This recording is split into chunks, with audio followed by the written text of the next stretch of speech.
안녕하세요. 오늘은 재영문에 대해서 알아보려고 합니다. 랭귀지 도움말 재영문을 봐주시기 바랍니다. 설명문을 읽어보겠습니다. 재영문이란 수식 작성을 할 때 특정 조건에 대해 만족했는지 여부를 확인하거나 특정 계산을 반복적으로 해야 할 경우에 사용되는 구문을 말한다 라고 적혀 있습니다. 밑에 종류를 보시면 이렇게 세 가지가 있음을 알 수 있습니다. 재영문은 시스템 트레이딩에서 없어서는 안 될 중요한 문법 중 하나이기 때문에 잘 알아두시길 바랍니다. 먼저 if문을 보겠습니다. if문은 수식 작성 중에 가장 빈번하게 사용되고 기초가 되는 제어문으로 조건이 만족하면 지정된 실행문을 수행하고 만족하지 않으면 수행하지 않거나 다른 실행문을 수행한다 라고 적혀 있습니다. 바로 밑에 예문을 읽어보겠습니다. if 조건 대문입니다. 바로 하단에 예제문을 살펴보도록 하겠습니다. 첫 번째 예제문입니다. if 대문 사이에 크로스업이라는 함수가 사용되고 있습니다. 우선 해당 글 중 크로스업이라는 함수가 있는데 전에도 설명해드렸지만 다시 한번 설명해드리면 크로스업은 매개 변수 두 가지를 사용하고 있습니다. 앞에 A와 B가 있는데 앞에 적은 값이 뒤에 적은 값을 뛰어넘을 때, 즉 돌파할 때를 잡아내는 함수입니다. B라는 기준선이 있습니다. A가 이런 식으로 값들을 정해줄 수가 있고 이외에 다양하게 적어줄 수 있지만 간단하게 시고, 저, 종 이 네 가지로만 살펴보도록 하겠습니다. 만일 종가인 A가 C, 즉 크로스라는 데이터를 기준으로 사용이 될 때 빨갛게 칠한 건 양봉이고 파랗게 칠한 거는 음봉이라고 생각해 주세요. B라는 기준선 넘는 종가는 이 봉입니다. 이 봉이 완성되고 해당 크로스업이 실행이 됩니다.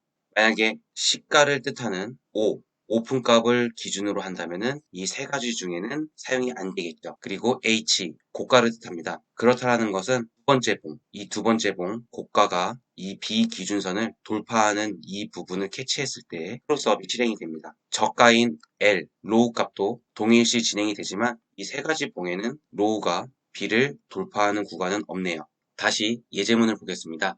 예제문의 크로스업은 두 가지 매개 변수 C와 MA라는 변수를 사용하고 있습니다. C는 종가를 뜻하는 거겠죠. MA는 이동평균선입니다. 크로스업과 마찬가지로 MA도 두 가지의 매개 변수를 사용하고 있는데 앞에 사용되는 A는 어떤 데이터를 기준으로 할지, 이의 매개 변수 B는 기간을 얼마나 설정할지입니다. 다시 예문의 MA를 보면은 C와 숫자 5가 적혀 있습니다. 이렇다는 것은 종가 기준으로 5개 봉, 5개 봉의 종가의 이동평균선을 구하는 함수입니다. 즉, 5개 봉의 종가를 평균을 내어 값을 구해주는 함수입니다. 예를 들어 이렇게 5개 봉이 있다고 생각을 해보세요. 현재 봉이 완성이 되고 5개 봉의 종가를 계산하게 됩니다. 이 종가를 단순히 이어주는 함수가 아닌 이 5개의 종가의 평균을 이렇게 구해주는 함수라고 보시면 됩니다. 다시 크로스업 함수로 돌아가겠습니다. 해당 크로스 함수가 if 대문의 조건문인 크로스 함수의 조건이 만족하게 되면은 n, h value라는 변수의 h 값을 할당시켜라 라는 제어문입니다. h, 즉 고가값을 할당시키는 제어문인 것을 확인할 수가 있습니다. 해당 등호, 이 등호는 일반적인 산수나 수학에서 같다라는 뜻으로 쓰이는 게 아닌 여기에서는 할당할 때 사용되는 등호입니다. 전에도 얘기해드렸지만 같다는 해당 등호를 두 개를 작성해 주시면 됩니다. 이처럼 if와 then 사이의 조건을 분석해서 해당 조건이 참, true인지 거짓, false인지를 확인한 후 참이면 하단의 실행문이 실행이 되고 거짓일 경우에는 아무런 실행이 없이 바로 빠져나오게 되어 있습니다. 우리가 시스템 트레이딩을 하려는 이유가 무작정 매도하려는 게 아니라 어떨 땐 매수하고 어떨 땐 매도하려는 거기 때문에 if문은 반드시 숙지하셔야 합니다. 다음 예제문을 보겠습니다. if 된 사이에 위보다 조금 더 복잡한 조건식이 있네요. 막상 읽어보면 별거 아니니 한번 읽어보겠습니다.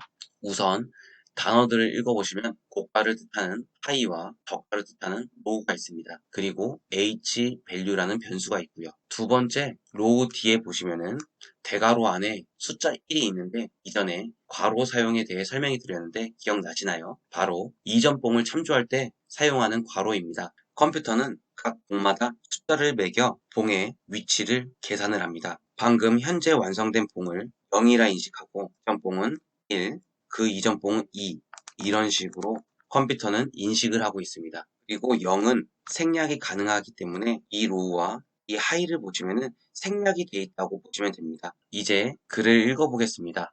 이렇게 두 가지의 조건문이 있는데 첫 번째 조건문은 고가가 H 밸류보다 크다. 두 번째 조건문은 저가가 이전 봉의 저가보다 크다. 이렇게 읽을 수가 있겠네요. 그리고 두 가지 조건문 사이에 AND가 적혀 있는데 이것도 설명해 드렸지만 다시 한번 설명해 드리면 둘 다 참일 경우엔 참이고 둘 다 거짓이거나 둘 중 하나가 거짓일 경우에 거짓을 반환한다고 보시면 됩니다. 즉 고가가 H 밸류보다 크다. 그리고 저가가 이전 봉의 저가보다 크다. 이렇게 읽으시면 됩니다. then 그러면 buy 매수해라 라고 적혀 있네요. 즉 위 조건이 모두 참일 경우에 매수하라는 글입니다. 이 예문들을 보시면 아시겠지만 if 제어문 다음 줄인 실행문을 보시면 위의 if 제어문과 다르게 들여쓰기가 되어 있는 것을 보실 수가 있습니다. 해당 예스 트레이더 프로그램에서 들여쓰기는 수식 해독에 아무런 관계가 없으나 수식 작성자가 작성과 해독의 용이함을 위해 사용하는 부분입니다. 즉 우리가 글을 읽을 때 띄어쓰기를 해서 한눈에 글을 이해하기 편하게 하듯이 똑같이 그렇게 하는 거라고 생각하시면 됩니다. 굳이 안 하셔도 되지만 하시는 편이 나중에 볼 때 훨씬 더 한눈에 잘 들어오기 때문에 처음부터 작성하실 때 탭키를 눌러서 들여쓰기를 버릇처럼 하시기를 추천드립니다. 지금까지 if 제어문을 봤는데 액션을 취하는 실행문이 단순하게 한 가지라는 것을 알아채셨을 겁니다. 그럼 여러 가지를 실행시키려면 어떻게 하는지 설명드리겠습니다. 바로 if 제어문을 작성하시고 중괄호를 이용해 작성을 해주시면 됩니다. if 제어문은 다음 줄에 바로 실행문이 오기 때문에 컴퓨터가 바로 인식하지만 만약 실행문이 여러 줄일 경우에 컴퓨터에게 묶어서 알려줘야 합니다. 밑에 예제를 보겠습니다. 위의 첫 번째 예제문과 동일하지만 by라는 실행문이 추가된 것을 볼 수가 있습니다. 그럼 이 두 개의 실행문의 조건이 똑같은 조건이라면 두 개의 if 제어문을 사용해서 실행문을 실행시켜도 상관이 없지만 그러면 똑같은 조건을 두 번이나 계산하게 하는 거니 비효율적이겠죠? 쓰는 입장에서도 마찬가지입니다. 똑같은 조건을 두 번이나 작성할 필요가 없습니다. 그래서 같은 조건을 갖는 실행문이라면 if 제어문 다음에 중괄호를 넣어주어 그 사이에 여러 개의 실행문을 작성해 주시면 해당 if 제어문이 참일 경우에 전부 실행하게 됩니다. 그리고 두 번째 예문을 보시면 아시겠지만 이 중괄호로 묶어줄 수도 있지만 begin과 end 이 두 가지로도 묶어줄 수 있다는 점 참고 바랍니다. 다음 설명은 if를 중첩해서 사용하는 예시입니다. 쉽게 if문 안에 if문을 재차 작성을 하는 겁니다. 하단의 두 가지 예제를 봐주시기 바랍니다. 왼쪽과 오른쪽의 예제를 비교해보세요. 왼쪽의 제어문은 오른쪽처럼 보기 편하게 작성할 수 있다고 설명한 것 같은데 이것보다 더욱 길고 복잡할 경우에 보시면 바로 와닿겠지만 간단한 예제문의 특성상 크게 와닿지는 않습니다. 그래도 한번 읽어보겠습니다.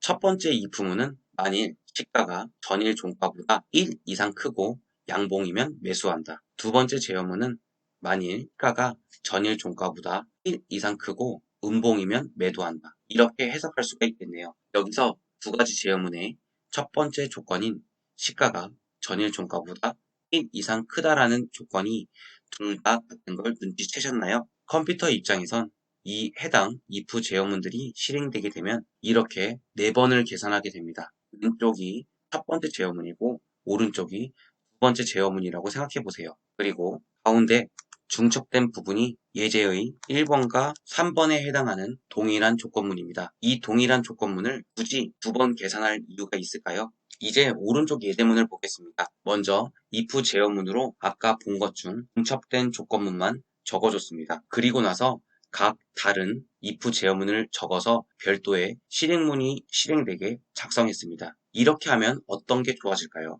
바로 계산 속도가 개선된다는 겁니다. 아까와 같이 조건문에 번호를 매겼는데요. 1, 2, 3. 1번의 조건문은 아까 두 번을 계산했지만 여기서는 한 번만 계산하면 됩니다. 그리고 각 다른 조건문인 2번과 3번이 차례대로 계산이 되겠죠. 1번부터 4번까지 조건문과 1번부터 3번까지 조건문, 즉 한 개의 조건문만 차이 난다고 생각하지 마시고요. 만일 1번 조건문이 참이 아니라 거짓이라면 바로 빠져나오게 됩니다. 이해되시나요? 왼쪽의 수식은 1번과 2번 두 가지를 계산을 모두 한 다음에 참이 아닐 경우에 밑에 이품으로 넘어갑니다.